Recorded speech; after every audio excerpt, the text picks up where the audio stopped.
Hello बच्चों, आइए देखते हैं प्रश्न। हरों की 2 की घात m गुणे 5 की घात n के रूप में लिखकर परिमेय संख्याओं के दशमलव प्रसार लिखिए जहां m n ऋणोत्तर पूर्णांक है। तो यहाँ पे 129 बटा में क्या गया है, 2 की घात 2 और गुणे में 5 की घात 7। तो चलिए यहाँ पे हम क्या करते हैं, मुख्य अवधारणा लिख लेते हैं। मुख्य अवधारणा, तो ये क्या होगा इस प्रश्न के लिए, तो परिमेय संख्या क्या होता है ये लिख लेते हैं।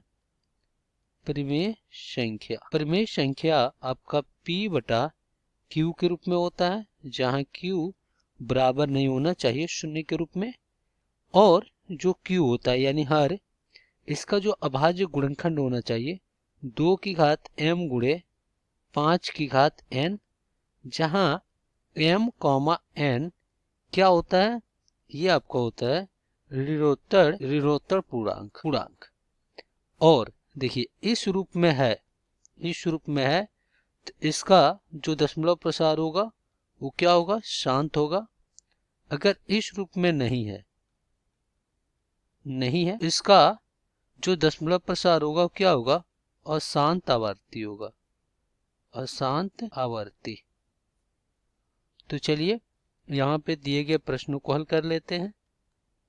तो देखिए यहाँ पे हमारे पास जो दिया गया 129 और बटा में 2 की घात 2 और गुणे में 5 की घात 7। तो यहाँ पे जो q है यानी हर है वो क्या है, 2 की घात 2 और गुणे में 5 की घात 7 का रूप है। तो यहाँ पे हम कह सकते हैं कि जो इसका दशमलव प्रसार होगा क्या होगा, शांत होगा।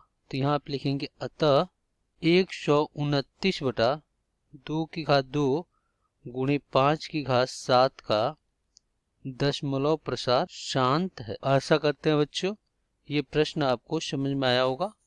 धन्यवाद।